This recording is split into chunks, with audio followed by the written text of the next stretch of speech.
Hey Prash, how are you? I just wanted to go over a couple things as far as getting the multicam stuff together, how we want to handle some of the multicam stuff. Just a slight difference from what we've done in the past, but pretty much the same things. What we want to do is, first and foremost, we've been running into some difficulty getting, once we have the files open, we've been running into difficulty finding where the multicam stuff is. So what we want to do is, let's just try to create a new bin called multicam. Okay? And inside of the bin for multicam, we can put all of the sequences that are synchronized and ready for multicam. So, for example, there would be a new, I'm just going to kind of make these things up. You'll obviously have the real ones, but I'll put a new sequence in here, call it ceremony multi, whatever. And so, once it's synced up, you'll be looking at the ceremony sort of like this. And again, I'm just going to drag some clips in here, so we're looking at. This stuff is obviously not synced, but let's go ahead and drag in these DV3s. Okay, and this is probably good enough. This along with the clean audio, obviously.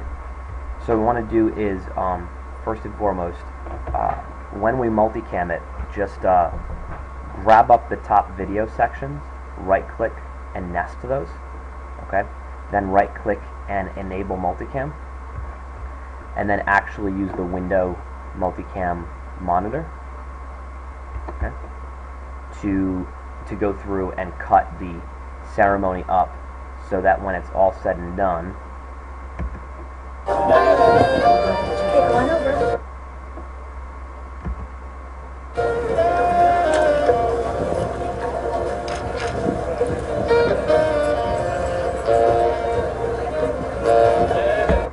okay.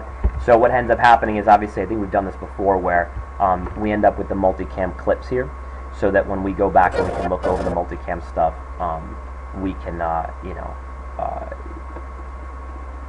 we can change camera angles if we need to, or we can go back and clean it up as we need to. One of the other things to keep in mind is that we want the ceremony to start when the first person is coming down the aisle.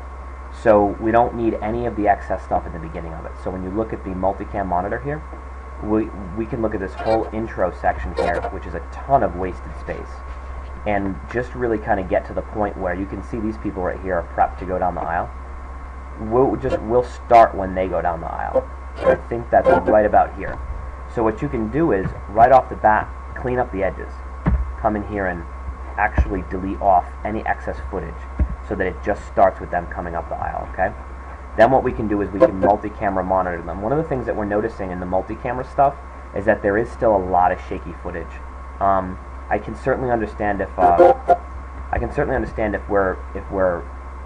there's shaky footage on one camera angle and it's on all camera angles that it's shaky. But what we really want to do is just try to get into the habit of getting rid of some of the shaky footage. Like, for example, we'd multi-camera this one by going here and then cutting back to the room because there's just nothing here to use.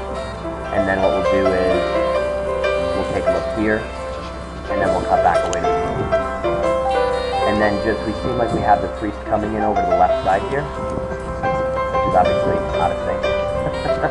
But we can hang on the groom for a little bit while we're waiting for this next person to come up the aisle.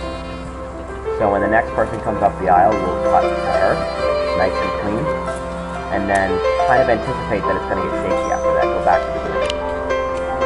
And the same thing here, waiting for this girl, waiting for the shakiness and all the bad footage to get out of the way. As soon as it starts to glide, we'll take that piece, and then anticipate the end of it. Figure it's going to get shaky at the end, so we're going to kind of anticipate that it's going to. All this footage here on the left-hand side, we can sit on the groom space sit watching the groom space for a few seconds here, and then just as the next piece of slide cam, you can start to see it stabilize. Right there. Perfect. And we can cut away to that, and then go back to the groom. Okay? And if we find ourselves making a mistake and cutting away to a camera angle that gets shaky there, just like that did, what we want to do is go back to the nested sequence, and very simply, as you can see, that footage kind of got crazy there for a second. What we can do is one of two things. Just go back in and switch that camera angle by going right-click multi-camera and going back to camera 2, so it stays on camera 2. Or what we've done in the past sometimes is use the rolling edit tool to simply drag out a piece of footage and extend that camera angle a little bit longer if you need to. Okay, so let's use those tools to try to get these edits together and get the multicamming together. The other thing to do is you've done a really nice job of minimizing the ambient audio, that is the audio that is coming from the cameras. Just keep doing that. Drag that audio down to next to nothing. Pull in a little bit of it so it's not so perfect, but we really want to rely heavily on the audio tracks that we have inside of the audio bin. Okay? And what you want to do with the audio tracks is kind of go in there and pick the best one, you know, and go with that audio track and just listen to it all the way through and make sure. Because what you're going to find is the way we do the microphone audio, like this is a perfect example, this wedding is a great example. We have a microphone on the groom right here at his lapel line. Okay? We have a microphone next to the speaker to pick up the audio, and we also have a microphone feed coming from this microphone that's in front of him. Now on all of the all the microphones we have, all the 5 or 6 or 7 different microphones, this is the only one that is clean and sounds really good. So we want to go to that as our primary angle for audio, okay? Once you're done making the ceremony multicam stuff, what you want to do is make one more multicam sequence called multicam. We'll call it a multicam full or entire multicam, whatever you want to call it.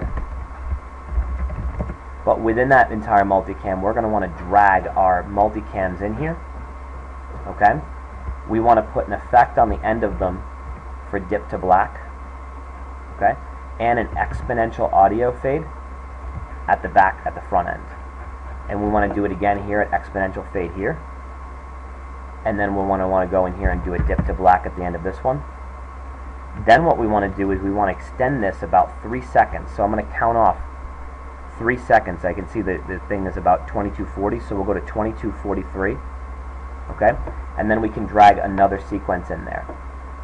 Okay? This would be your second. Let's just imagine, if you will, this was your speeches or something like that. We'll do the same thing. We'll add a dip to black. We'll add an exponential fade.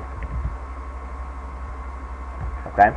And the other thing that we want to do here is add a chapter marker here. So let's drop in an encore chapter marker. Okay? So we should have individual multicammed using this system here of multicamming. Then we should also have an entire multicam that at the end of it, the whole thing starts to look like a bunch of nested sequences with dip to black in the front and back, exponential fade in the front and back, and a chapter marker between the two of them. Between however many there are. You should have about 6 of these at the end. Okay? So that's what we're going to do, and again, put that into a folder in a bin called multicam so that we can find it when we get it from you. Other than that, keep going.